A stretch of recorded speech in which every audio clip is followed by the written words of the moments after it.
We'll do it live. Okay. No. We'll do it live. Fuck it. Do it live. I'll write it and we'll do it live. And things suck. Good evening, everybody. The theme of the day is you fight the fire you have, not the fire you wish you had. That is going to be our theme, and it is going to cross multiple barriers and multiple subjects.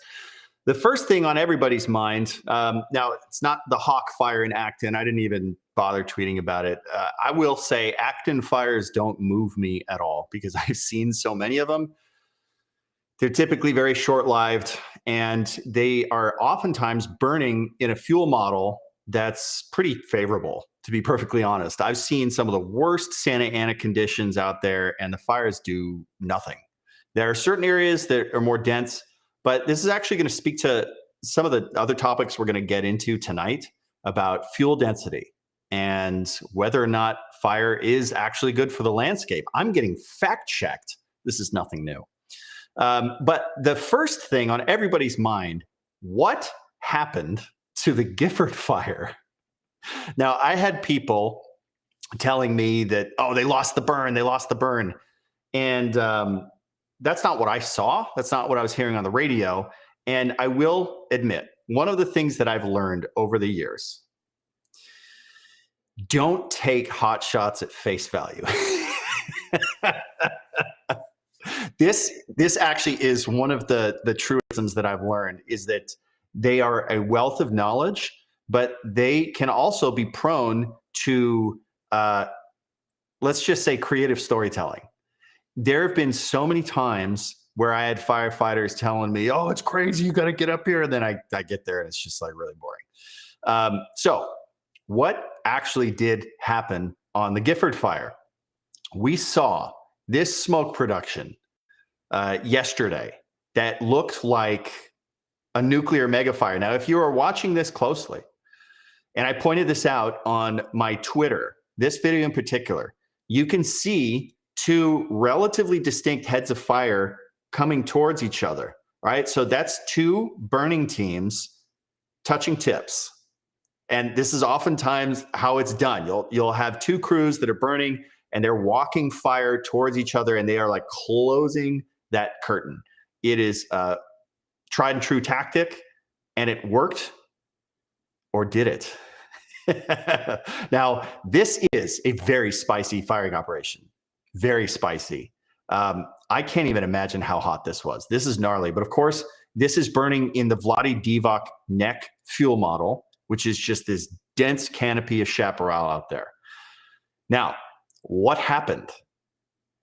Well, effectively, the feds, who are much maligned by the governor, hit Control-Alt-Delete on this fire. So they got a slop over, which is when the fire crosses over their dozer line. They actually handled it pretty well. Then look what happened the next day. It's completely gone. Like the fire is gone. It's unbelievable. Now, I've seen a lot of very effective firing operations, and you'll see this like in grasses where they'll do a quick firing operation and then it's like, all right, seals up the head of fire like that, and then it's just kind of gone. I've never seen it like this, where you had this kind of a gnarly column being produced with a massive firing operation, and then it was just gone. It's unbelievable. So they had a little bit of challenge managing that slop over, but you'll notice you have this nice inland marine layer come in, this coastal influence that really, really, really helped them out, knocked the piss out of that slop. They got it under control. Now it's like the fire is just gone. This is unbelievable. I wanted to wait sort of through the day just to make sure that I was seeing what I thought I was seeing, and that, you know, once the inversion layer popped, that it wouldn't like flare up again and rip, and then I'd look like a moron. But it held. They're reporting something like 55% containment, as we've talked about before. It's a lot more than that. They actually have a lot more than that. There's always just a several-day delay. This thing is getting wrapped. And so I think these guys deserve to take a bit of a victory lap. Now, we've got a lot more fire activity outside of California right now. There were a lot of lightning strikes in Wyoming and Idaho. Things are ripping. We've talked about a fire up in Washington that was only 3,000 acres, but is costing something like $68 million. And we couldn't understand why. Well, part of the reason why, it's been burning for several months. And its predecessor, the Wolverine fire, was pretty devastating. So they're a little panicky about it. It's out in the middle of nowhere, so they got to work really hard to get to it. Well, it seems like rain might be coming in, like torrential rain, and potentially even snow in the upper elevations in Washington, which is kind of crazy. That's super, super early. You're not supposed to see that till like October, I think. So we could have two things happen with these fires up in Wyoming, Idaho, Washington. It's tempting to think rain is good. And rain, or moisture, I should say, is good for suppressing fire activity. But I have seen many a fire get blown out by prefrontal winds. Okay, this happened on the Cave Fire in Santa Barbara. This happened, I believe, in the Eastern Sierra, where it was like, I want to say it was 2019. You have season-ending rains coming in, and you think, oh, thank God, finally, if we can just get to tomorrow, the rains are going to come and put out these fires. But there is a tremendous amount of wind that comes ahead of that front, oftentimes. And then that can blow out a fire. And then that last possible day where you could have fire, it's super nasty. This happened with the Cave Fire, where the Cave Fire ended up getting put out by season-ending, well, it turned out to be snow, but also rain. And so it was like the last possible day, those prefrontal winds kind of really did some nasty work. So that's something to watch out for outside of California. Now, I have gotten some pushback on whenever I talk about the benefits of prescribed fire. And I should get pushback. Now, this is something that I anticipated when I was making my film, Hot Shot, which thanks to you guys, all of you guys who go on to IMDb and give us a rating, I cannot tell you how much that helps. We are the highest rated firefighter film of all time, including Backdraft. Now, from that clip that we showed, I wanted to show the regrowth, the regeneration of what in most of the shots that we showed, that's Manzanita, that's regrowing. And that was after the Cave Fire, which we just referenced. This was like 2 or 3 months after the Cave Fire. Now, it had some nasty runs. That thing burned extremely hot. And yet just a few months later, you already see this regrowth. And it's almost instantaneous. And it's actually quite beautiful and lovely out there. So the question becomes, why are we supposed to look at that and say that that's bad? Well, I've been told by a lot of people that I am wrong about California having a fire-dependent ecosystem. Now, the latest to join that party is none other than the cunning Phil Cunningham. He actually, this is good. I just know that I'm joking. This is good. He posted this article, which talks about the fire regimes in Chaparral. Now, I've gotten pushback on this quite a bit, where I have a lot of folks coming at me and say, hey, man, it's burning too often in the Chaparral. It's actually bad for the Chaparral. Well, is it? Is it really? Now, what people will tell you is basically what's listed in this article. So why don't we just dive into it? Before we get into that, I just wanted to touch on one more thing. You know how people are like making fun of our silly neighbors to the north for closing their forests due to wildfire risk? And I get the impulse to make fun of them. Canadians are very mock-worthy, so I don't blame anyone for doing that. However, I don't want to be a hypocrite. Some of you may not remember that back in 2021, California closed all of its forests. This wasn't forget the COVID closures, forget that. We're talking about wildfire closures. Every single national forest in California was closed in 2021. You weren't allowed to go in there out of fear of fire risk. This is from a U.S. Forest Service document from the 80s, where it talked about the chaparral areas in Southern California. We're going to get into this. It said large areas of chaparral in the Southern California National Forest are closed to public access during the summer and fall months for fire prevention purposes. These closures have been in existence since the 1920s and limit some recreation opportunities. The need for fire closure is now being questioned. Okay, so this has been an ongoing thing in California for the longest time. Guys, we forget our history at our peril. Like, I cannot tell you how often this comes up. Like, we really don't know our history. And so here we are mocking the Canadians. Like, again, they're mock-worthy, but not for this. Not for this.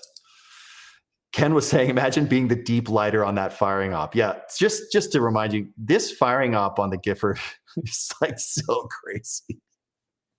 This is so massive, and it was so hot. But you know, a lot of that interior work was done with drones. It's done with drones. They were dropping PSD balls. So it's like the robots are taking over all of our cool jobs. Now, let's go back to Chaparral. Now, yesterday's live stream, I was showing, I think it was yesterday, we were showing that Forest Service study, how up in the forest in Northern California, they were able to establish how prescribed fire and thinning was super, super effective for protecting the forest. Now, people will tell you that conifer forests and chaparral are different. So quoting this article that the Phil Cunningham sent me, both chaparral and western conifer forests are evolved to burn and recover, but under natural pre-European settlement conditions, the way they burned and recovered was radically different. Okay, I have a problem with this right out of the gate. Natural. We have to define the word natural. They're defining it as pre-European settlement. What? So what's the implication here? That there were no humans before Europeans? We didn't have 12,000 years of my barefoot ancestors living here with stewardship of these lands? Like, what are we talking about? So just to set the standards, because obviously this is off to a bad start. And I'm not trying to shit on this article because, like I said, it's good to fact check me. And I am certainly guilty of speaking with too broad of a brush sometimes when I talk about how we have a fire-dependent ecosystem. Yes, the overwhelming vast majority of California needs a lot more fire. I don't want to discount the fact that, you know, we might be getting too much fire in the chaparral areas in Southern California, and it's a little bit different. However, I think they're guilty of some of the same things that they're accusing me of. Not that this article is accusing me of anything, but just to establish something. First off, there are 3 distinct eras of forest stewardship, especially in California. We have natural, meaning pre-human, okay? That's what I take to be natural. Because the next era, which is the Indian era, which was like, you know, 12,000 years ago up until maybe like 200 years ago, it was not natural. There was a lot of human intervention in the forests. Like, they greatly manipulated their environment because they knew that it was important. They also didn't have the luxury, or maybe it was a curse, of having the tools of fire suppression, so they had no other choice. So there was a lot of human manipulation during the Indian era, and there was a lot of burning. Now, I think we're tempted to sort of think in an esoteric kind of way that, oh, they were just so natural, they were so in tune with the natural environment, so that's the natural era. That's not the case. And the third distinct era is the modern era of fire suppression, which is fundamentally distinct from what the earlier humans were doing. And what the earlier humans were doing is fundamentally distinct from what nature was doing. Now, I've talked about this in my film. I'm not going to play it because I'm sure a lot of you guys have seen it. But ultimately, look, fire in the natural world before humans, the pre-human era, was very rare. Okay? And the reason for that was because it was caused by lightning. That was the only source of ignition. Now, humans provide a lot of sources of ignition. Now, because fires were rare, because that lightning would only strike when the conditions were right, the fires went nuclear because you had so much accumulation of fuels in between. Now, the natives, they were burning off a lot of their areas every single year. So they had very frequent fire. The more often you burn, the smaller the fires become. And so that was the big distinction.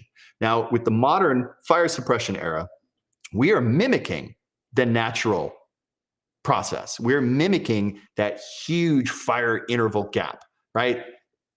Natural fire interval, Indian burning era, fire suppression interval, okay? Now, there's certain areas like along, Caltrans maintained highways, they're seeing a ton of fire repeatedly. That's not what we're talking about. We're talking about, for example, the Gifford Fire is burning into the Garcia Wilderness where there's no recorded fire history there. Okay, so obviously there are huge gaps in the fire return interval. Now, let's continue with this article. Now that we've established that like what they're trying to convey as natural is not the same thing. Okay, so we need to make sure that we're speaking the same terms. Dry western conifer forests have a high frequency fire regime with burn intervals of between 5 and 30 years. In pre-European settlement conditions, these fires were low intensity, sparing the mature trees while consuming the woody undergrowth, cleaning out those fuels before they grew too dense. That's not true. That's only true because Indians were deliberately setting fire to it. By naturally thinning the forest, again, it's not natural. By naturally thinning the forest, this low frequency, low intensity fire not only reduced the likelihood of future catastrophic conflagrations, but also protected the trees' canopies and sped the path toward old growth forest conditions. Okay, so there's some confusion clearly about what's natural, what's human induced, but ultimately, yes, they're confirming that the more frequently you have that low intensity fire, the more protected the trees are. However, it goes on to say a common misconception is that, like with conifer forests, chaparral is supposed to burn with high frequency and low intensity under natural conditions. However, according to the California Chaparral Institute, which I'm sure is going to be very balanced. This points to like the main issue here. We have team human and team plant. It seems like we are divided amongst people who care about humans and human communities. And then you've got this sort of bleeding heart team plant where like we legitimately cannot see the forest for the trees, right? We saw this with the Palisades fire. Remember how they were supposed to replace all those wooden power poles up above the Palisades, which ultimately did end up burning down like half the community up in the highlands? It was all because they had run over this plant. The LADWP bulldozers in 2019 ran over this plant. And this guy, who's clearly on team plant, is very upset about Broughton's milk vetch getting bulldozed. Now, because of that, they had to stop work on replacing those wooden power poles. They all burned down. All of the milk vetch plants burned up anyway. And then half the community burned up as a result of this. This is a common problem. And it's a problem here. So what I see all the time is that I see these people who, again, I like plants. Okay. So this isn't me being like anti-plant. It's just, if we're picking teams of team plant versus team human, I'm on team human, right? I'm sick of seeing all of our communities burn up. Now, the thing is, dude, the plants grow back. And we can't, I feel like all these people who obsess over the ecosystems, they see it, which is like they try to isolate humans from nature as if we are apart from nature. Now, I understand that in a biblical context, right? If you believe that our creator imbued us with certain, I don't know, a soul or a way of thinking, critical thinking, obviously we have this capacity for abstract thought that separates us from a lot of animals. This is true. However, this idea that we are apart from nature is absurd. You cannot look at plants in a vacuum. And I feel like team plant is always stuck in this bubble. And this is why they cannot see the forest for the trees, why they will obsess over trying to protect Broughton's milk vetch plant. And then ultimately everything ends up getting destroyed because guess what? They're not factoring in humans. They're just trying to say like, oh, we need to protect the chaparral at all costs. At all costs? Why? Why do we care? This is an important question. Why do we care? And if all of our stuff is burning down, what are we doing? Now, continue with this. According to the California Chaparral Institute, chaparral has a, quote, high intensity crown fire regime, meaning when fire burns, it burns everything, frequently leaving behind an ashen landscape. Historically, chaparral fires were rare with a natural fire return interval of as long as 150 years, far longer than dry conifer forests. Now, people will take this to say that I'm wrong when I say that we have a fire-dependent landscape or that we need to have more prescribed fire. Now, I've been very consistent when I try to describe how we're supposed to deal with the problem that we have with wildfires, which is really, it's an urban conflagration problem.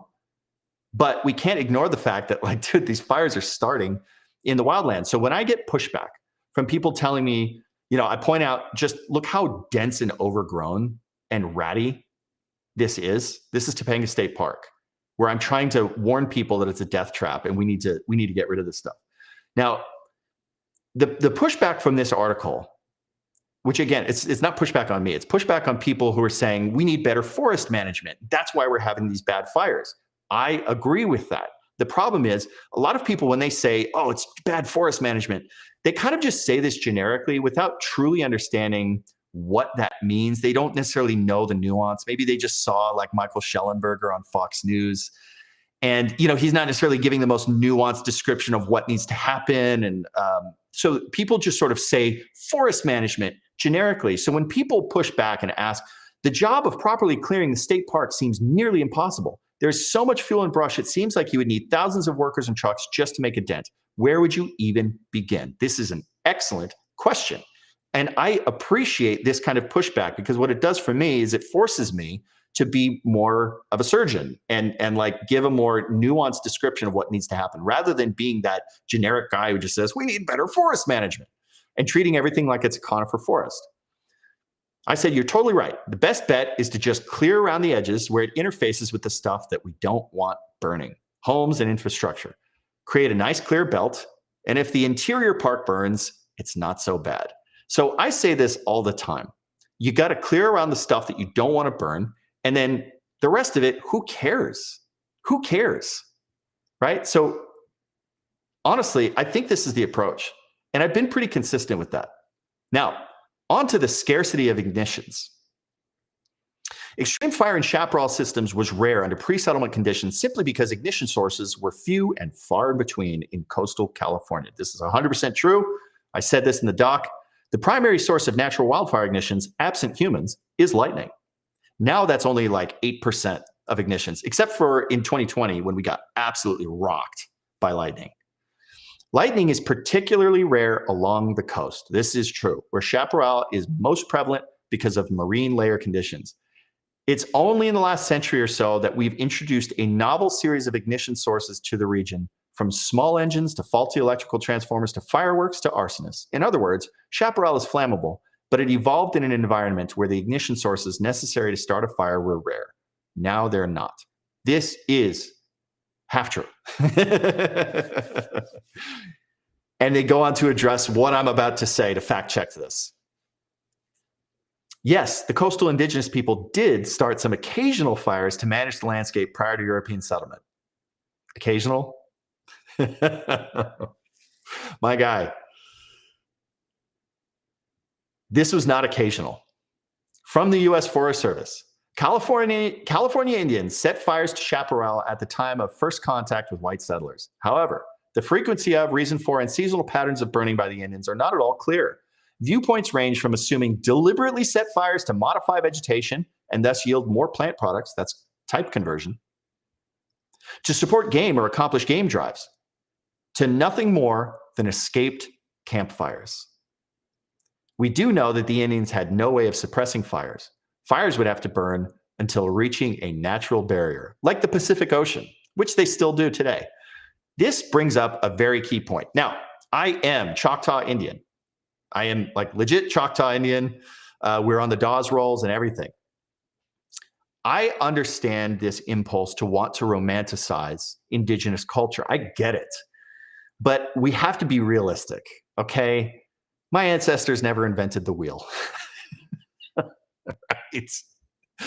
They didn't know everything. Like, look, they certainly mastered the whole wildfire thing. But what you have to understand, it wasn't because they were like sitting in their own version of a laboratory analyzing fire behavior.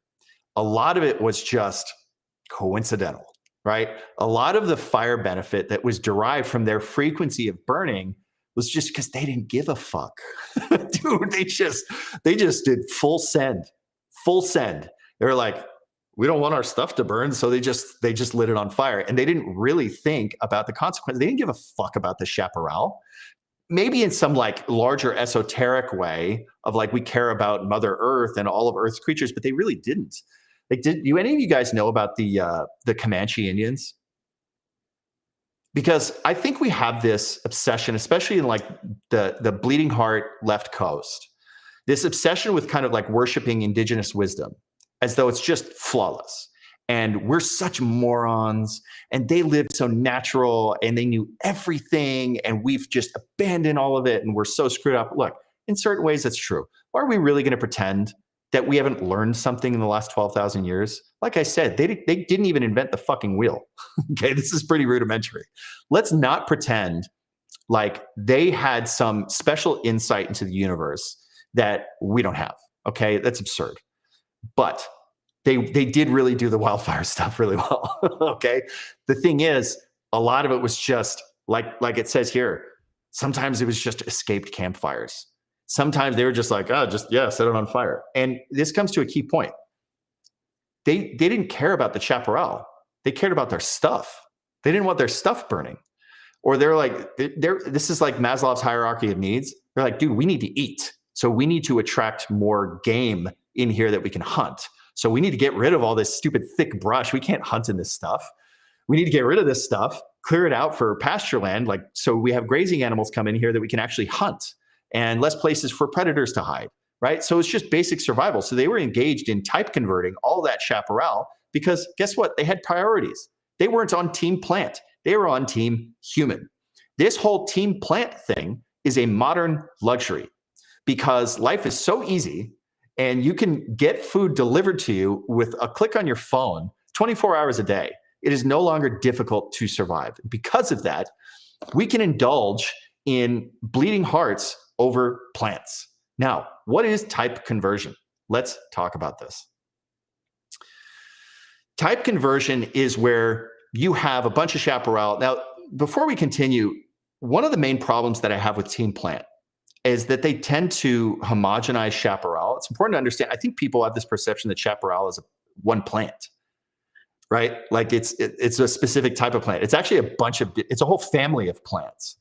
And a lot of times they will, are we reconnecting? Man, my internet's been bad today. I don't know what's going on. Let's see if I'm still up. I'm going to wait till this buffers. All right, we're back. Sweet. Sorry, there's a little gap in the internet. So what people will do is they'll homogenize chaparral. It's a family of plants, okay? It's not just one plant. You've got like chamise, you've got manzanita, you've got lilac, scrub oak, I think laurel, sumac, sugar bush. There's a bunch of plants sort of in this chaparral family, but I think typically we visualize it as manzanita, right? That's the like the spiny stuff that we see in a lot of. Let me see if I can pull up this video, just so you can see what I'm talking about here. Get Starlink, Ken. You can go F yourself. I'm not getting Starlink. So here's some manzanita. I think this is oftentimes what we think of when we think of chaparral, but chaparral is a variety of plants. Okay, so it's important that, you know, they're sort of accusing us of conflating conifer forests. Man, I'm losing connection tonight. What is going on? All right, man, maybe I do need Starlink. Dang it. That's what I get for talking shit to Ken. So people are homogenizing chaparral, which you can't do. And they're accusing people like me of homogenizing or conflating conifer forests with chap. And that's not how this works, okay? So we have a bunch of different plants. Starlink rules. It's my only good connection in it. Dude, now this is going to be a Starlink discussion. We're talking about chaparral, guys. Get off the Starlink. You buffer a lot in your end. Our end is good. Okay, outstanding. So I'll just keep talking through the buffers. All right. So anyway, I'm going to read from this. This is from the chaparral, the California Chaparral Institute. A common misconception is that chaparral is a fire-dependent plant community that supposedly needs to burn on a regular basis to remain healthy.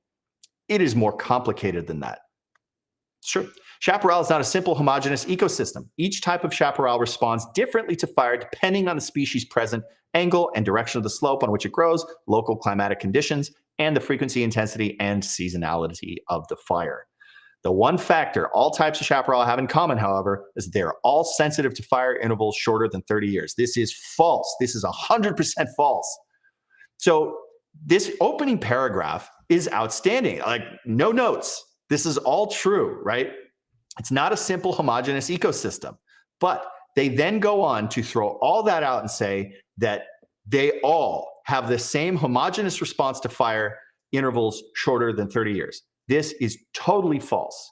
And I've seen it with my own eyes, right? I showed that video from the cave fire. So obviously, this stuff regrows, and it regrows quickly. The other thing is, so they're saying a fire return interval 10 years or less has been shown to guarantee ecological loss. This is not true. This is absolutely not true. Now, when it comes to like where are they getting this 30-year number?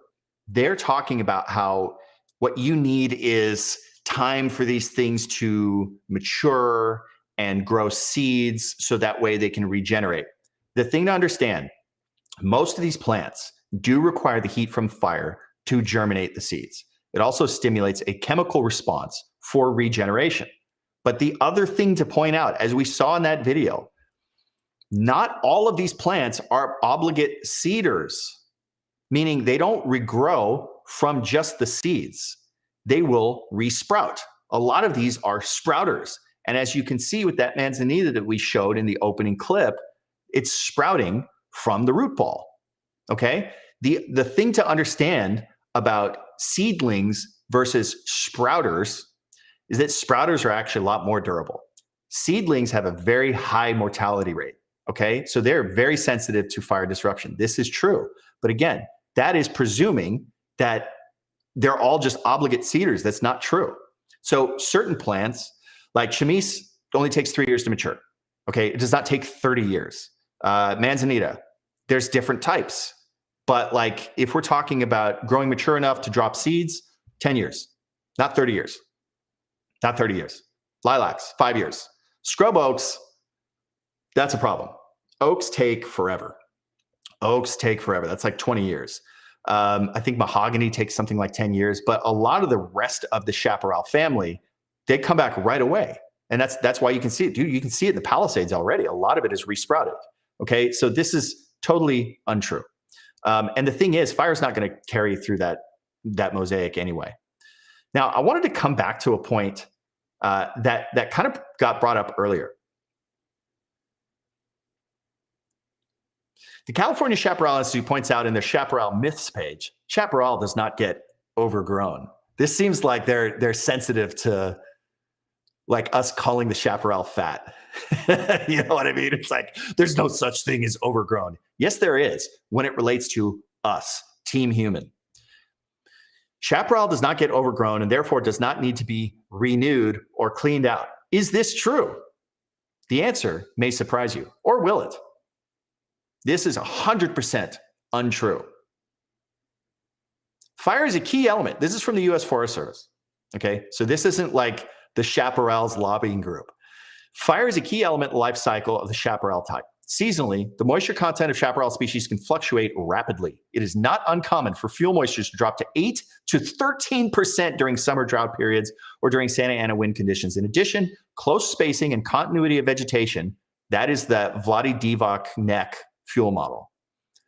The close spacing and continuity of vegetation cover plus high surface to volume ratios in the chaparral community leads to a high percentage of available fuel. Over time, the ratio of dead to live material increases dramatically. For example, by age 30, often as much as 50% of the standing mass of the crowns in a chamise stand can be dead, and more material accumulates as litter on the ground.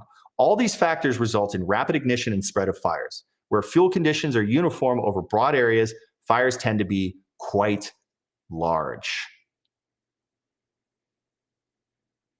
Now, what does this tell us?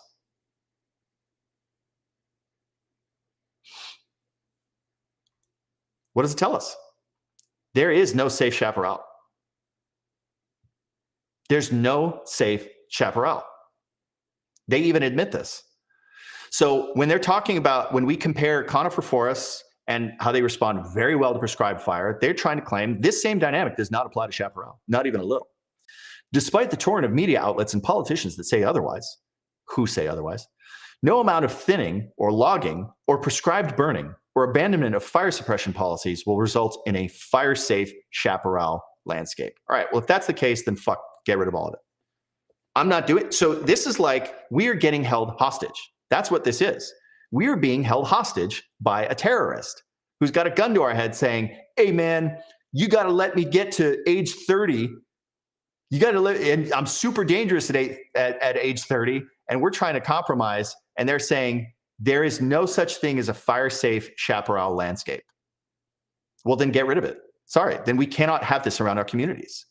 To me, this is like, okay, fuck the chaparral, fuck Team Plant. If they're telling us that there's nothing we can do to have a fire-safe chaparral landscape, and they're saying that all you can get is high-intensity fire behavior. Where was that? It was somewhere in here. I'm gonna find it, but there was somewhere in here where it was talking about how all that you can get is high-intensity fire out of chaparral. So what that tells us is that there is no such thing as safe chaparral, and they admit this. They're saying we have to keep suppressing fires. We cannot thin it out. We cannot do any prescribed burning.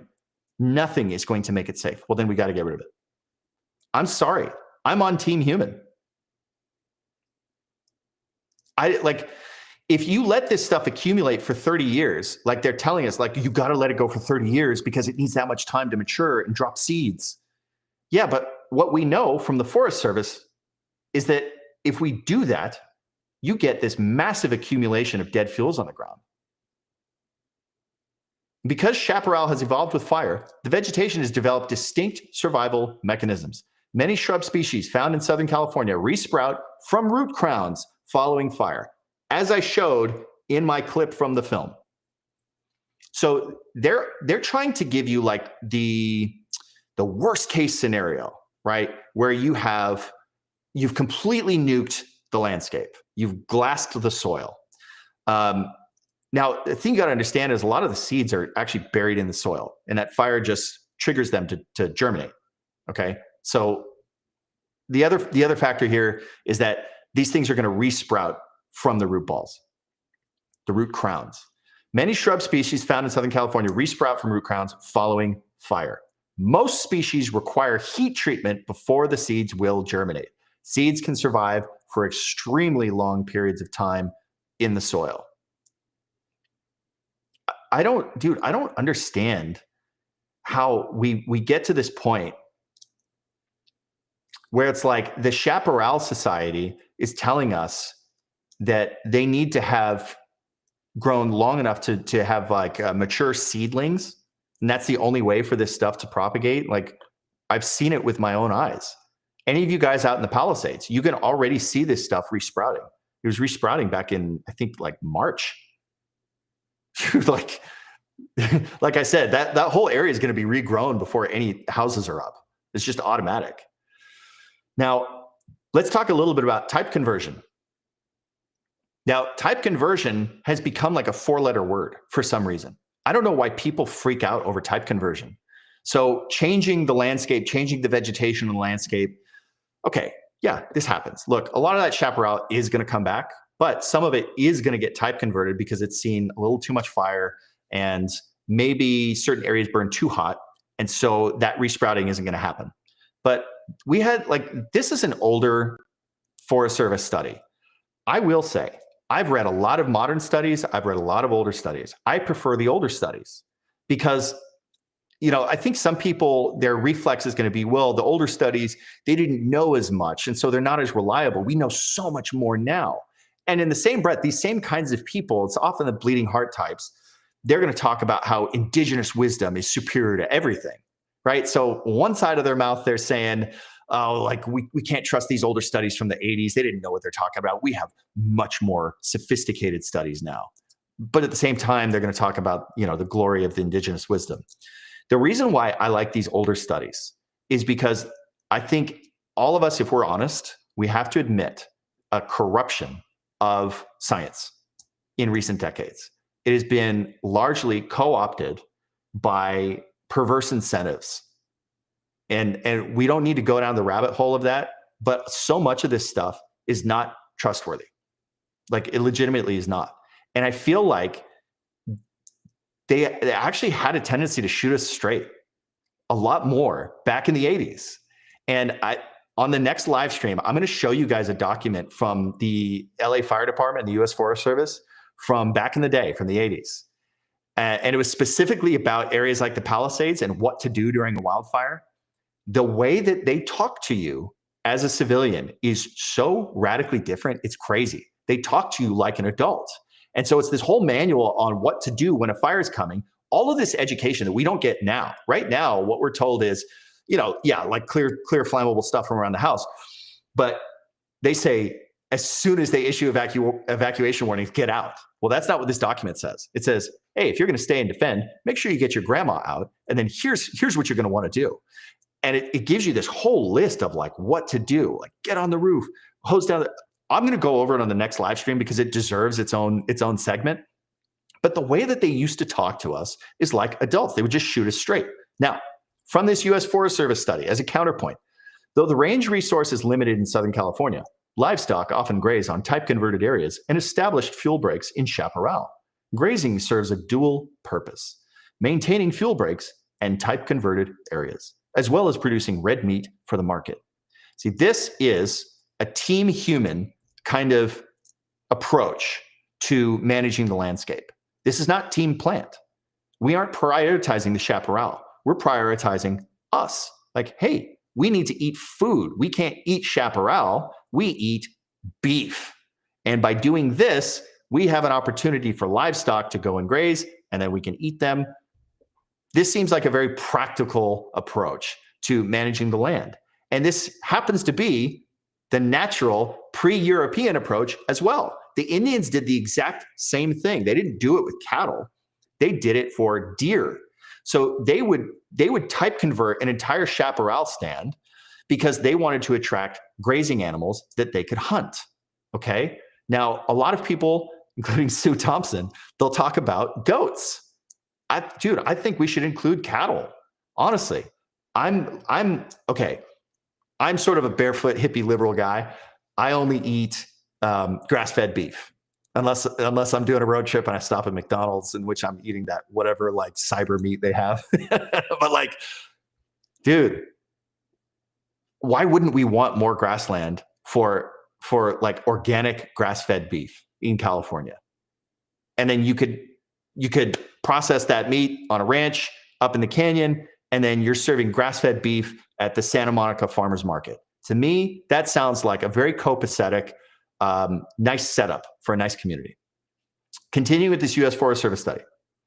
Wildlife species, particularly large animals such as deer and bighorn sheep, have certain habitat needs which are benefited by prescribed fire.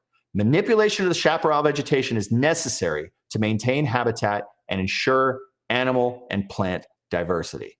See, again, this is back when type conversion didn't become a 4-letter word, because we didn't have these nerds telling us like, oh, we got to care about the milk vetch plant. Guys, fuck your community. We got to make sure that we don't touch the milk vetch plant. And this is like a huge issue with the Palisades fire. We discussed this when we were covering the lawsuit, that it is against their policy at Topanga State Park to do fuel breaks, even though it's in the manual that they have an obligation to protect structures within 130 horizontal feet, where the radiant heat and convection from a wildfire on red flag conditions could threaten that home. But they will tell you straight up, like, dude, we're not in the habit of cutting down plants. So it's like they're taking this stand, but what ends up happening is everything ends up getting burned up anyway. So what are we doing? I don't understand this obsession. During the fall of 1980, the San Bernardino National Forest experienced the most devastating fires from a damage standpoint in the history of the forest. One of these, the Panorama Fire, started on November 24th, sound familiar? 1980, during severe Santa Ana winds that often reach gusts of 100 miles per hour. Remember this stuff. Whenever people, I'm always harping on the people who tell you that something's unprecedented. The reason why I harp on it all the time, I'm not a science denier, I'm a history acceptor. And I'm a nerd with history. And so it is so frustrating when you read all of these things and you learn your fire history, and then you watch these rubes who are in charge of the media telling you that it's unprecedented. And we even have fire chiefs saying this shit. And I always have to question, like, why are they doing this? I guarantee you that any fire chief who comes out and says, oh, we're dealing with something unprecedented, they know this. They know about the Panorama fire. So what are they doing? Why are they lying? I don't understand it. Daniel Firecopter says, when I look at a cam that was in the Woolsey fire from 2018, there's already a bunch of regrowth. It's only been 7 years too. Yeah, dude, that's the thing. I drove through Malibu Canyon, I want to say 2 years ago. It's like all that area where I was during the Woolsey fire, it's regrown. And it looks exactly the way that it did. This stuff comes back really fast. The whole type conversion, like being a 4-letter word, it's so absurd. But anyway, continuing on with destroying this unprecedented thing. Santa Ana winds that often reach gusts of 100 miles per hour. Before the fire was contained 5 days later, 4 deaths were attributed directly to the fire. 284 homes were totally destroyed. 49 other homes were damaged. 64 other structures were lost or damaged. And numerous vehicles were destroyed. Structural losses alone amounted to over 28 million. All right, we laugh at that number now, but that was a big deal back then. Watershed losses were 11.8 million, and suppression costs were in excess of 5 million. Dude, that's like 1 hour on an LA County fire. My goodness. West of the lake is ready to rip. Absolutely true. Numerous examples of devastating fires can be found in Southern California dating back to the early 1960s. Okay, I talk about this all the time. Unprecedented is not a thing. There is nothing new under the sun. Now, I've talked about how everyone in Team Plant likes to look at things in a vacuum. You cannot do this. You cannot have this magic view where it's like, well, frequent fire is bad. We need 30 to 50 years, and that's the natural cycle. It's like, I don't want the natural cycle, and neither do you. The natural cycle, just like with any other natural process, like when you watch predators out in the wild, it is brutal. We don't want the natural cycle. And I think there's this misconception where we think of maybe the Indian era of stewardship as the natural cycle. No, there was very heavy-handed manipulation of the environments. And all of the landscape that we inherited from the Indians a few hundred years ago, that was heavily stewarded and manipulated by man. I showed this clip from my film. This was not, right? When you look at the difference with just how much more dense our forests are, dude, we cannot live like this, right? The forests were a lot healthier when they were more clear. They weren't clear because of nature and a natural fire regime. They were clear because the Indians were burning this out constantly. So we cannot just have this default view of like human manipulation of the landscape is bad, right? Team Plant is wrong on this stuff. Like the natural cycle sucks. Like it really sucks. One of the other frustrations that I have with Team Plant is like on one side of the mouth, they're telling us that we need to let these fuels accumulate for like 30, 50, 100 years, right? And on the other side of their mouth, they say that there's no way to have low intensity fire in mature chaparral, right? You can't do prescribed fire in chaparral because you cannot get low intensity fire. It's always going to go nuclear. Okay, well, if that's the case, then we can't have it. We can't have it around.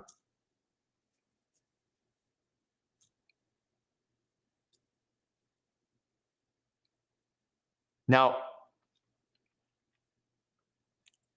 let's go back to Team Human here.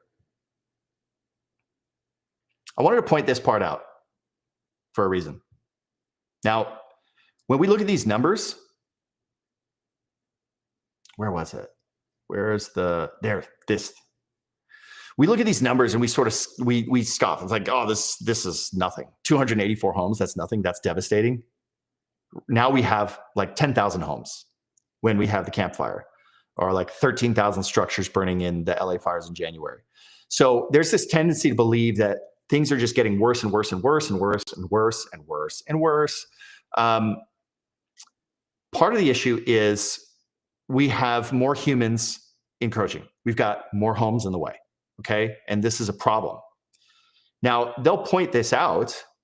Remember, like when they were talking about the rare ignitions?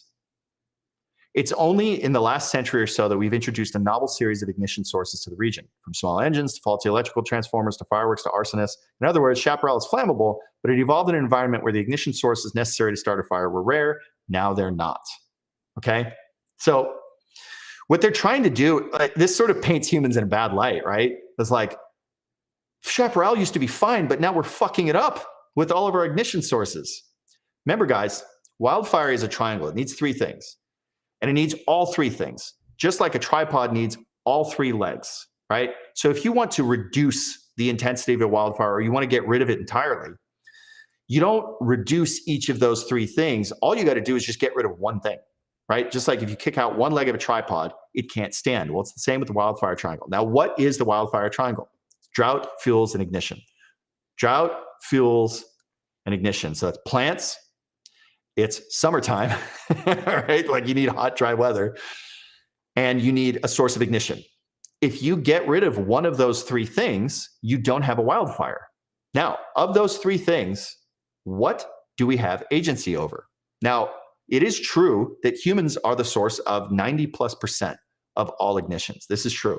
And they're mostly accidental. So when I say humans, it's also human infrastructure. So power lines, arsonists, vehicles catching fire. The Hawk fire today was started by a welder on the property where it started, right? That was the one out in Acton. So these things happen. Here's the thing, man. We can't control the weather.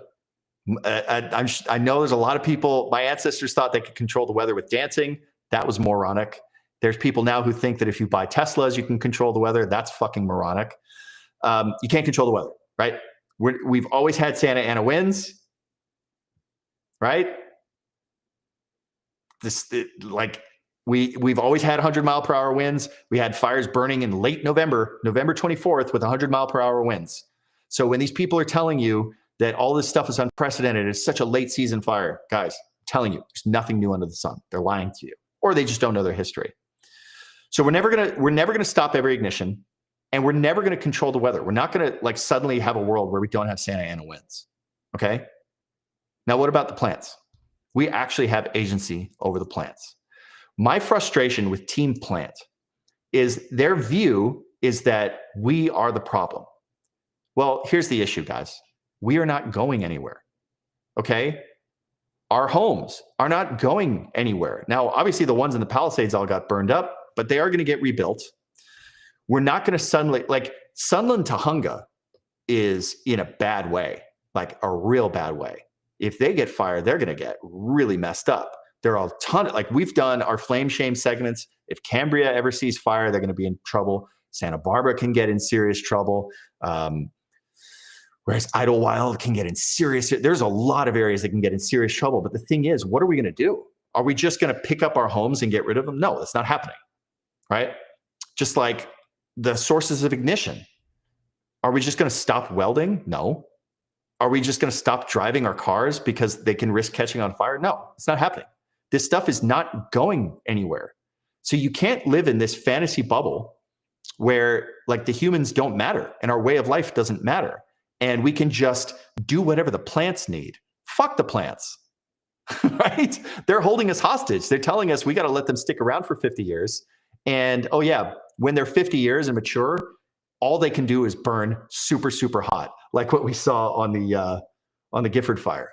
Well, then we need to get rid of you. I want type conversion. I want to type convert the chaparral around our neighborhoods into golf courses because I love playing golf and golf courses don't burn. So how about that? Why don't we do that? Why don't we do a golf course around the Pacific Palisades? That to me is a 360 win. So we have to appreciate the fact that, like it or not, we are not going anywhere. Our homes are not going anywhere. Was it a mistake to burn in or to build in all these volatile fire areas? Maybe, but dude, they're there, right? So we have to deal with it. We have to deal with it. So we can get mad about this, or we can just accept that, like, we got to just do what we need, what we're always going to do, which is adapt and overcome. You notice that, like, we don't get flooded out. You'll find like areas in Pakistan that just get completely decimated by a flood. Why doesn't that happen in Oakland? Right? The Bay Area gets just as much rain. Well, because we've built flood channels. We've manipulated our landscape to adapt to living in these areas where, yeah, dude, we should be getting flooded out and destroyed. But we manipulated the landscape and we manipulated the patterns of where this rainfall goes. So that way we can be in these places, right? There's no place in the world that's like perfectly safe, I don't think. Maybe in Maine, although some of the snowstorms are pretty brutal. Is there anywhere, like, I'm curious, I've thought about this. So we live in Tennessee now. The threat for us is primarily winds, right? Tornadoes and straight line winds. It's not really that big of a risk. Like the fire risk in California is so much more extreme than the tornado risk here. But it's like you go to Texas, you've got fires and you've got tornadoes and you've got really nasty winters for some reason. You go to Florida, you've got hurricanes. And you would have wildfires, but they do a ton of prescribed fire. So where is it where we're like totally safe to build? Does anyone have a place in the United States that's nice to live in, that's perfectly safe? The answer is no. As far as I'm concerned, I'm going to wait in the comments to see, is there anywhere that you guys know of that's perfectly safe? What about the people calling for agencies to count acres burned that are backfiring ops to help stop a fire? This is a good question. This is actually a great question, Ken. Let's finish this point, and we're going to go to Ken's question. Is there anywhere in the United States that's perfectly safe? Anywhere? I don't think so. So we have to accept that there's going to be risk no matter what. So if we're going to continue shaming people like Spencer Pratt, like, oh, this is what you get for living in a fire zone, fuck that. Fuck those plants. Get rid of them. Get rid of them. Just get rid of 300 feet. And then you can have the rest. So team plant, you can have your island. The overwhelming vast majority of Topanga State Park can just be that disgusting rat's nest of mature chaparral that you love. And on the fringes of it, we're just going to get rid of it. We're going to get rid of it, and we're going to replace it with stuff that isn't going to nuke everything and kill 12 senior citizens. How about that? To me, that sounds like a good compromise because the humans aren't going anywhere. The sources of ignition are not going anywhere. They just aren't. Like, we thought about burying the power lines, and then all the power companies said, yeah, fuck that, we're not doing it. It's too expensive. So that's never going to happen, guys. Now we can talk about, okay, what if everybody has solar panels and then we don't need these transmission lines? Look, I don't think that's realistic. I love the idea of being off the grid. I absolutely love that. But here's the problem. As we've been trying to transition to more solar power, what happened? Well, we had the Palisades burn up. All those people who were, good green initiative kind of people, they had those solar panels that then burned up, and now they're giving us cancers that we never knew existed, right? Firefighters are getting cancer. You're getting beryllium poisoning because of all this stuff. All this stuff is really toxic. So we got to be careful with how we do this stuff. Ken says northern Georgia. Northern Georgia. Yeah. Maybe northern Georgia is pretty dang safe. Now, when you say northern Georgia, basically what you're saying is southern Tennessee. And they just got some pretty nasty flooding. The point is, there's nowhere that's going to be perfectly safe. And we do need to manipulate our surroundings. This isn't new to us. This isn't some like Pacific Palisades bougie asshole kind of thing. My barefoot ancestors and Ken's barefoot ancestors were manipulating the landscape for 12,000 years. And the thing is, they didn't have this sort of bleeding heart mentality of like worrying about the chaparral. Do you think the chaparral worries about us? Do you think the chaparral even worries about, it can't even worry about itself. It's not like the chap is looking at a prescribed fire and going, oh, fuck. It doesn't care. It's just a plant. It'll grow back. So my solution, like I always say, is you clear around the stuff that you don't want burning. And whatever happens interior to that, who cares? And I was saying this about the Gifford Fire. So to transition to Ken's point, with the Gifford Fire, what I was saying is like, I don't really care how big it is. We're not losing structures, really. I think they lost a couple outbuildings. This isn't really a threat to any of the communities that we care about. Who cares if this burns? That's like really mature chaparral. It's destined to burn. It's fine. And yeah, that wasn't a natural ignition. It came from a car. But guys, cars exist. The team plant has to stop living in this bubble. Cars exist, humans exist, ignitions exist. Okay, so there are only choices to manipulate the plants. Now, people are trying to. California has this problem of trying to pad their stats with prescribed fire, and so some people are raising the idea of counting tactical firing operation acres as prescribed fire acres. This is an interesting question. What do you guys think? I have my own thoughts about this. I think my initial thought with counting tactical firing operations as prescribed fire, my initial reflex to that is, no, that's bullshit. That was done deliberately to stop a fire. This does not count as mitigation, right? You already got fire in the ground, that doesn't count. But when you think about it, ultimately, what do we need? What do we need? Remember this document? This came from Governor Gavin Newsom himself back in 2022.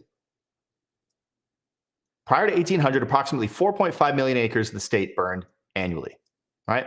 So if we establish that as our baseline, and I'm always citing this, that the natural burn rate, or the ideal burn rate, I should say, is between 4 and 11 million acres per year. That's to reduce the amount of tons per acre of carbon to where all that dead and down stuff that's collecting under mature forest canopies, that becomes a fire threat, right? And then when you have too much overgrowth, it also becomes a problem with nutrient resource competition, water competition. And so everything ends up starting to die. And that's why all these things end up becoming desiccated. And that's why you have these burn cycles. So in order to keep a balance, you need between 4 and 11 million acres of fire every year. Now, if our goal is to get to 4.5 million acres, well, we did that with our fire season in 2020. And there's a lot of good black on the map because of that. There are a lot of areas that have good fire protection now because of all that fire. Remember, today's terrifying wildfire is tomorrow's savior. We saw that with the Gifford Fire. So remember when we were all freaking out about the Madre Fire a month ago? The Madre Fire ended up being what stopped the Gifford Fire on its eastward expansion. So I always say this, that today's wildfire is tomorrow's fire protection. We saw this up in Butte, where like from 2018 on, basically only skipping 2019, you see successive fires around where the campfire was, where it's just stripping off one after another. You've got the campfire ripping this way, and then in 2020, you have the Bear Fire over here ripping this way into Oroville. And then 2021, you've got the Dixie Fire ripping this way on that side. And then last year, we had the Park Fire ripping up here. All these puzzle pieces eventually get filled. So you have to remember that today's wildfire is going to be tomorrow's wildfire protection, okay? It's not to minimize like the impact of today's wildfire, but you always have to keep that in mind. The same way that today's melting glacier is tomorrow's Yellowstone National Park, right? Because that used to be entombed under 3,000 feet of ice.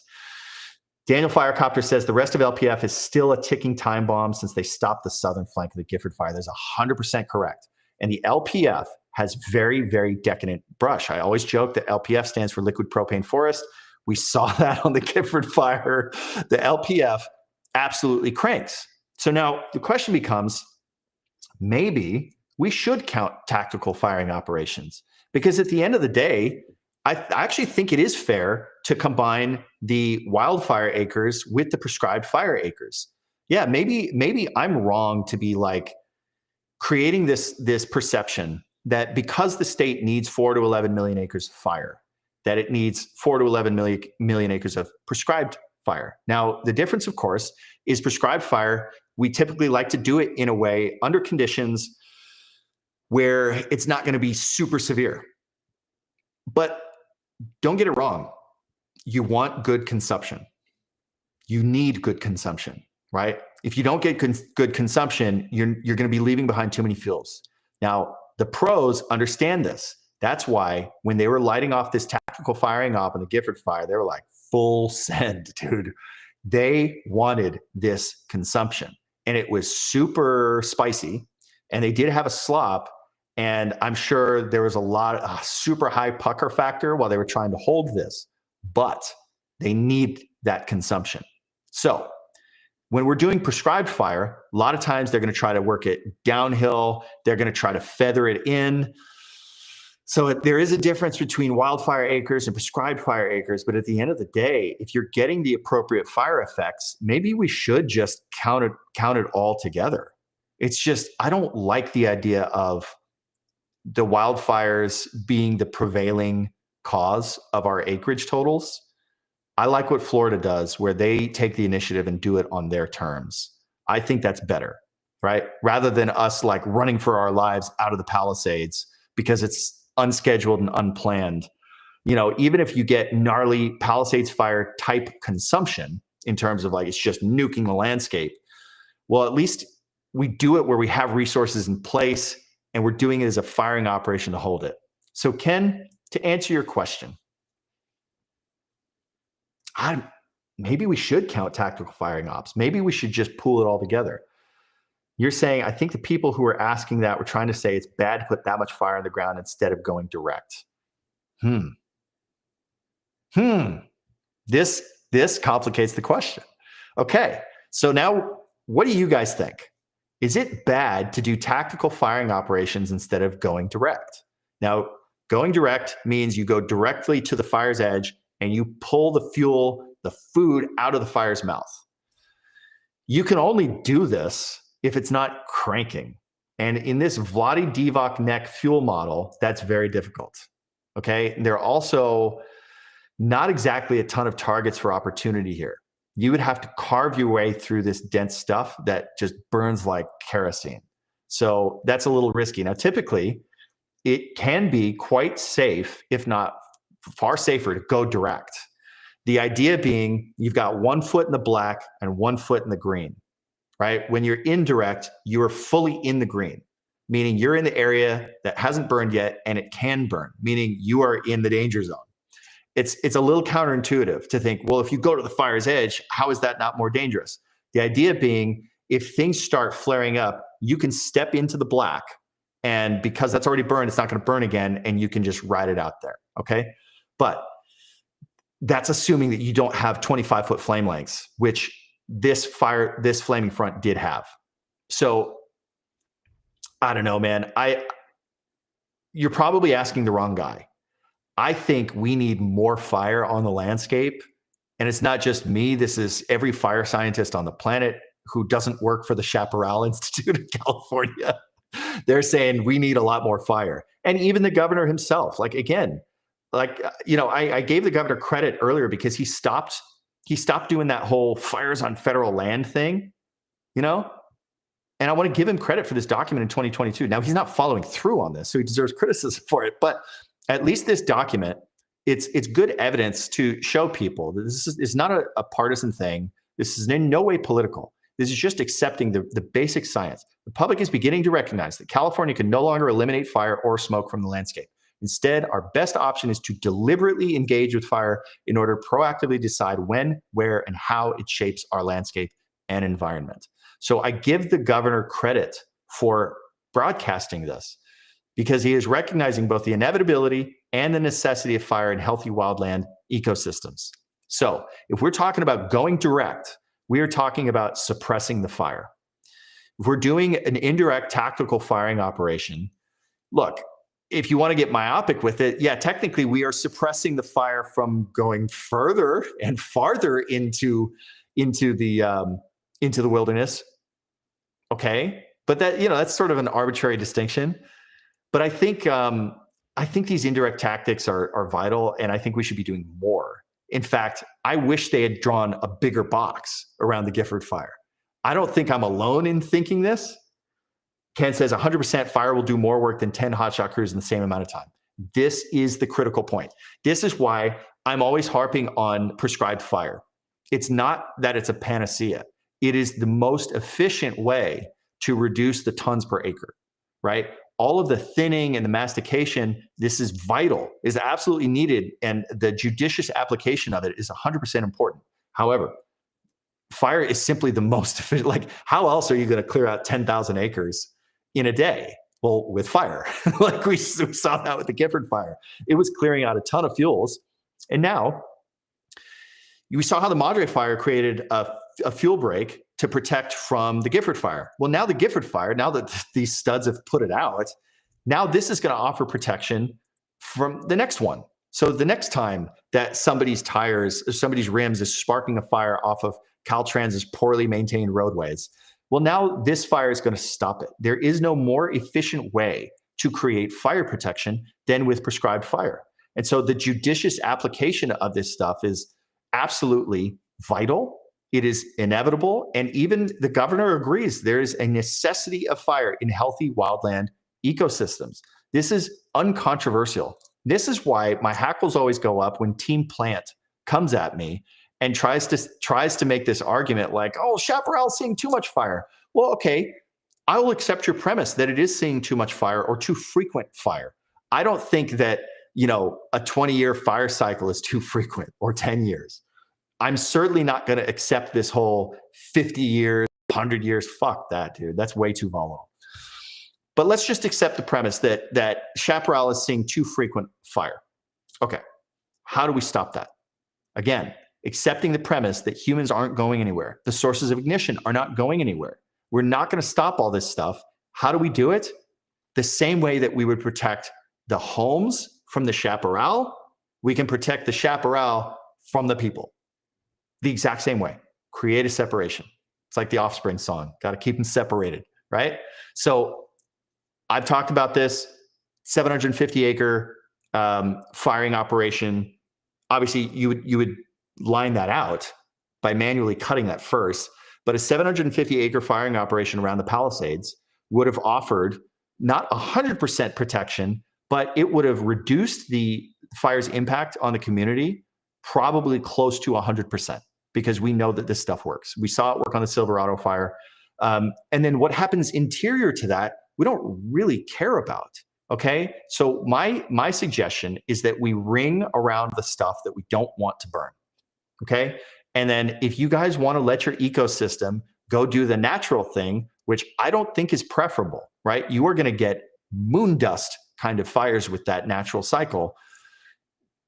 All right, you guys go, Team Plant, you can go play on your island, and then we're going to have a golf course in between Team Plant and Team Human, because Team Human recognizes we are not going anywhere, okay? And we need to prioritize our needs. That's just how this works.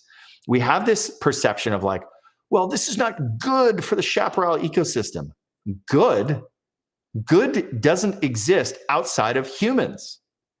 The planet does not have a sense of good or bad. Chaparral does not have a sense of good or bad. Only humans have a sense of what is good or bad. That's it. We determine what's good. This isn't some human supremacy thing. It's just a tautological argument. We are the only ones capable of critical thought. And that is where the concept of good and bad comes from. It is our capacity for critical thought imbued by our creator. So it's like this idea that, oh, this isn't good for the ecosystem. We determine what's good, right? I think that our towns getting burned down and people dying, that's not good. And I don't accept this idea of like, well, you shouldn't have built there. Well, we did. Okay. So what was the theme of the show? For you guys, you troopers who watched the entire frickin' thing, what was the theme of the show at the beginning? You fight the fire that you have, not the one that you wish you had. You can wish in one hand and crap in the other and see which one fills up first. Guess what, guys? Humans living in the wildland interface is the fire that we have. You can try to wish for some other outcome, some alternate reality where we didn't build in the wildlands without thinking about it. But guess what? We did. We're not going to be getting rid of all those homes. We aren't going to, not everybody's going to be able to replace all their siding with fire resistant materials. It's not going to happen. Okay. It's just not going to happen. So let's just be realistic.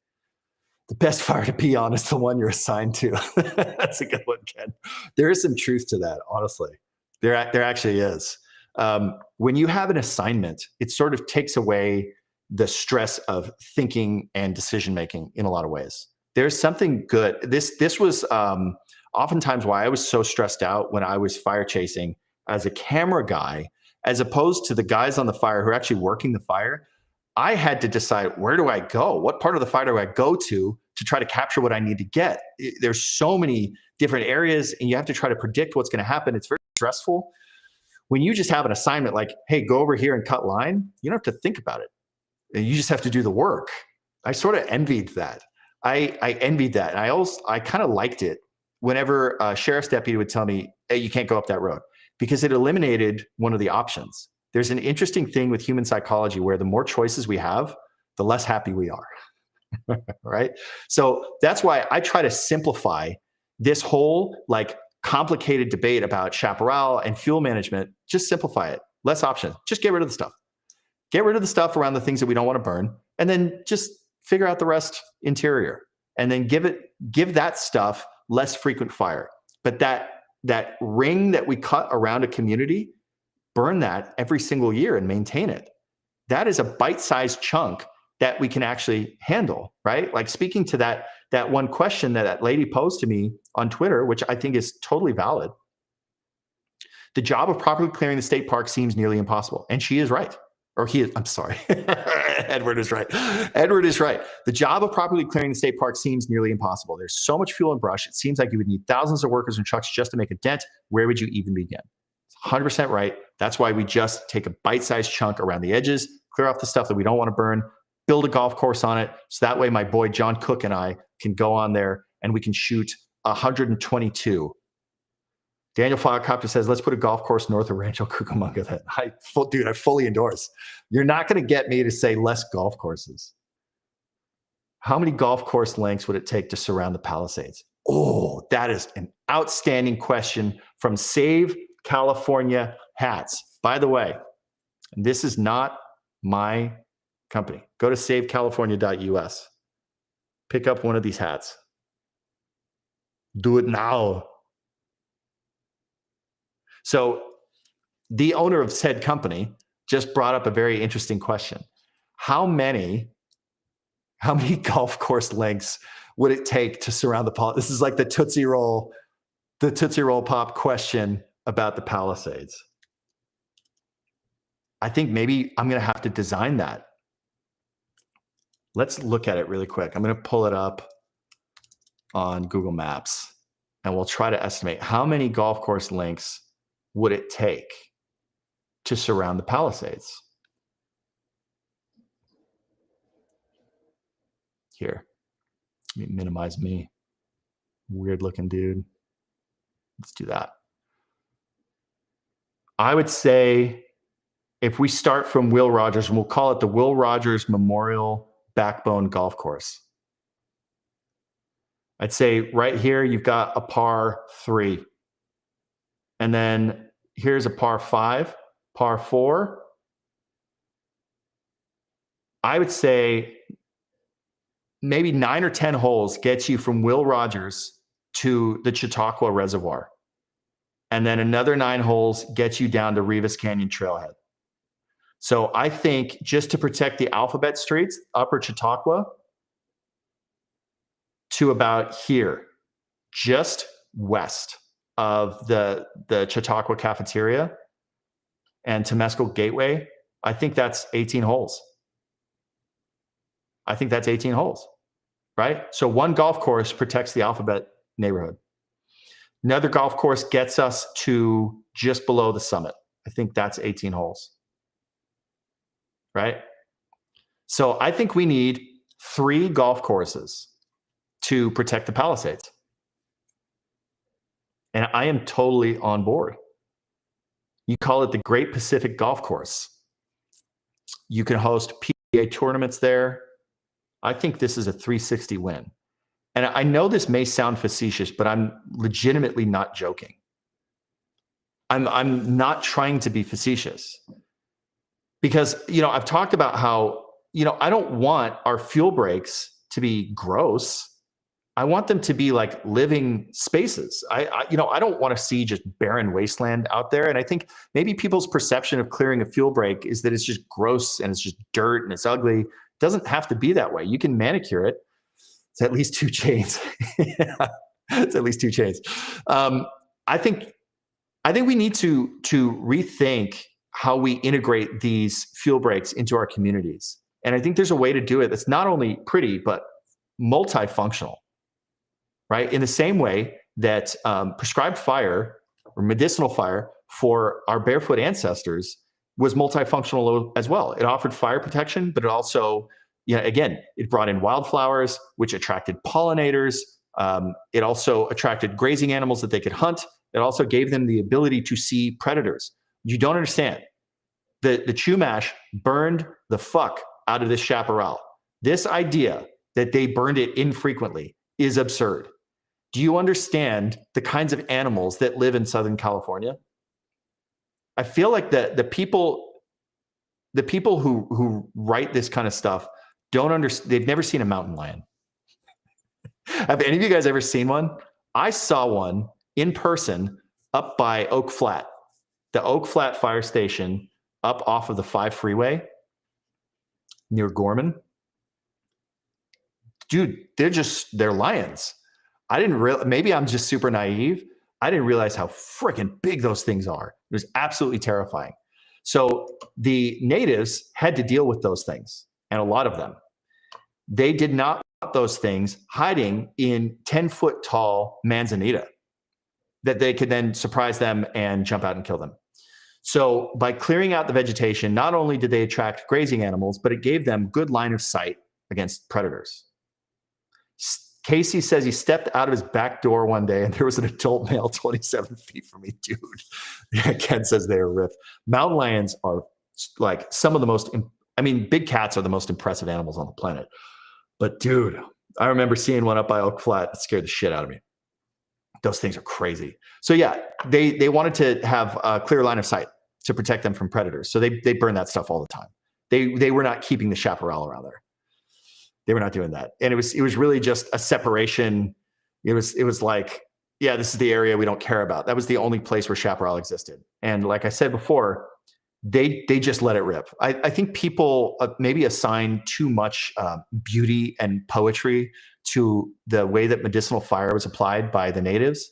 And so much of the time when we talk about, reintroducing tribal or like traditional fire practices, it's always sort of couched in this like kind of obnoxious, like hippie yoga, bleeding heart liberal bullshit of like, the indigenous practices, and there's like ceremonial burning. It's like, guys, yes, okay. I'm not trying to discount that. I'm Choctaw Indian. I'm not trying to like to poo-poo that, but I also understand the reality that they kind of just they just tossed fire in there. And sometimes they just fell asleep and their campfires escaped. Like, this stuff happens to us. You don't think it happened to them? Like, come on, they're human beings. They're not like some mystical wizards. They're human beings, just like we are. So anyway, you guys are studs for sticking through this one. I want to scroll through some of these comments to see if I missed anything. FEMA just put out their new risk maps. Dude, they're probably spicy. Sue, send me those risk maps. Team Plant has some serious lobbyists. That is absolutely true. Team Plant, like I said, I think life has just become so easy. It was different for my ancestors where, they didn't necessarily have jobs, because just meeting the basic needs of human survival was a full-time job, right? Getting food, safe shelter, defending against predators, getting water, making shoes, moccasins, all this stuff. This is all, your entire day is spent just meeting your needs. The idea that you would have the leisure time to worry about the fucking scrub oak is so crazy and absurd. They would never do that. But life is so easy for us now that we actually have the luxury of worrying about chaparral. Now, chaparral is relatively important for the watersheds. And that's why I'm not saying just burn it all. I'm not saying that. I'm saying just, dude, clear out 10% of it. We can get rid of that 10% ring around the communities where it's threatening to burn down everything. Like, what's the point in caring about all this stuff if it's going to burn up anyway? Just like with this milk veg bullshit. I cannot stop laughing at this image. I don't know why. There's just something about it. It's so tragic because, again, you can see the community that's now gone in the background of this shot in the Palisades, where the captain of Team Plant is hugging and embracing Broughton's milk veg plant, where, like heroes, they came to rescue this plant from the bulldozers that were clearing out space to replace the flammable power poles above the Palisades, which then went on to burn and ignite fires that burned down this community in the background.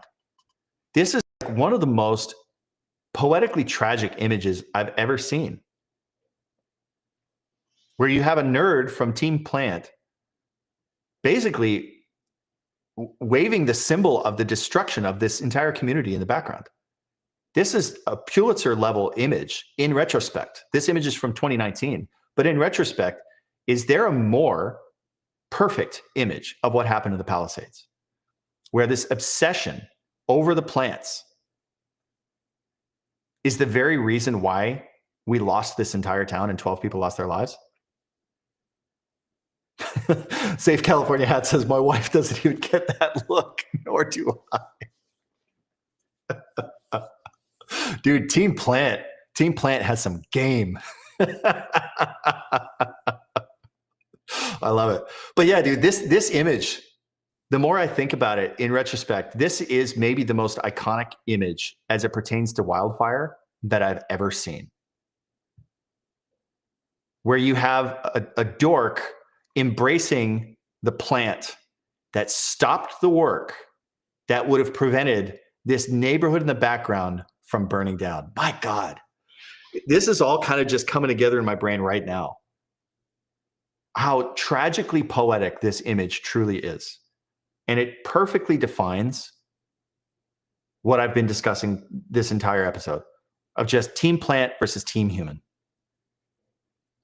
Life's too easy, right? Life's too easy for this guy. He can order food off Uber Eats. And I shouldn't be singling, this is bad for me. I shouldn't be singling him out. But he's going to become sort of the image of this whole movement, where our lives are so simple now that we have to make them complicated by worrying about Broughton's milk veg plants. And we're so obsessed with it that we lose sight of what really matters, and that's our own existence. George Carlin had a great bit about plastic, where, you know, he was lamenting the fact that people freak out about the existence of plastic. He's like, well, where do you think it came from? It's like we're pretending as if it's humans versus the planet. Like humans are destroying the planet. Dude, we are a part of nature. We came from the planet. We are a part of the planet. The planet is going to be fine. The planet is going to integrate plastic into its ecosystem. It's going to be the planet plus plastic. It's like it came from all the resources that we have here. The planet is going to be fine. The people are fucked. And that was like one of my favorite George Carlin bits back in the day. And that's true about all of this stuff. Like I said, I am a bleeding heart environmentalist, but I also operate in reality. And in that reality, we have human beings that built their homes in these beautiful areas. We should be able to live there. We just got to get rid of some of the plants. That's all that I'm asking for, right? And then you guys can have your experimental, 150-year fire regime with chaparral on the interior, which to me looks like absolute dog shit. I don't like it. I think it's gross. I don't understand why we care about Broughton's milk veg plant. Maybe some of you guys can enlighten me, but I don't know, man. I'm Team Human. If we're going to carve out these teams where we're going to just shit all over human beings because we're igniting fires and we're building where we shouldn't, it's like, fuck you, man, dude. I want to have a nice home and a nice place. I do, because I have 3 acres, I actually have the agency to clear out the vegetation on my hillside, which I do all the time. We burn 4, 5, 6 times a year. Right. So I'm doing the responsible thing. We don't have much of a wildfire threat in Tennessee, but it is possible, right? We get very dry fall. And so I do my due diligence. I get rid of all my stuff, and I don't have to worry about it ever, right? So if my neighbor's lawnmower starts a fire on the hill below me, I'm not worried at all because I take care of my stuff. But for these people who are sandwiched in Topanga State Park, they have no option except for the people who are blocking the removal of any plants on Topanga State Park. They have to budge. I'm sorry. They're telling us that there is no such thing as a fire-safe chaparral ecosystem. Well, if that's the case, we cannot have it near us. It's just that simple. It's sort of like if you're a parent and you find out that there's no such thing as a safe pit bull, okay, well then we're not going to have a fucking pit bull. Like how many people who were pit bull owners had kids and then they got rid of their pit bull? Yeah, it's sad. Like nobody wants to get rid of their dog, but it's just like, dude, we can't trust it. We can't trust it. And so, yeah, we're causing the ignitions. But what are you going to do? Get rid of us? Like, are we going to get rid of electricity and cars? No, it's not happening. It's not happening. So let's operate in the real world. Let's get rid of some of these plants. You know, just get rid of the ones that are endangering our stuff. It's really that simple, right? If it's team plant versus team human, I'm team human. What team are you guys on? Speaking of human and being on team human, like I always say, I hate AI.